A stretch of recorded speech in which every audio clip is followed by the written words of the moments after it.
مسؤول عنه. يعني والله يجب إيقاع عقوبة تكون صارمة، عقوبة صارمة حتى لا تتكرر مثل هذه المهزلة.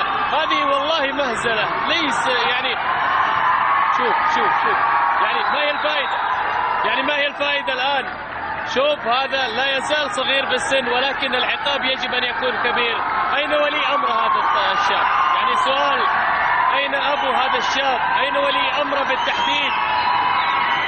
يا الله مبسوط، شوف شو اللي يسويه، الجزاوي يتدخل.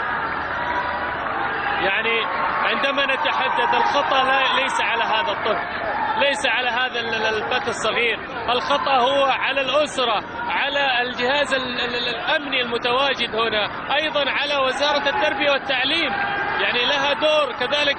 الرئاسة العامة لرعاية الشباب كلها تتحمل مسؤولية مثل هذه الأخطاء. هذا خطأ لا يمكن السكوت عن أمثال هذه الأخطاء أبدا. يجب أن يكون هناك عقاب صارم، يجب يكون هناك لائحة محددة للعقاب لأمثال هؤلاء.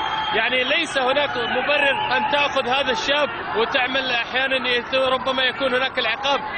لو كان هناك عقاب قاسي والله لن تتكرر، لأن هذه أمور لا يمكن السكوت عنها، عموما استؤنف بالله مشاهدينا الكرام، ولا زلنا نلعب في الوقت بدل الضائع من هذه المباراة. النتيجة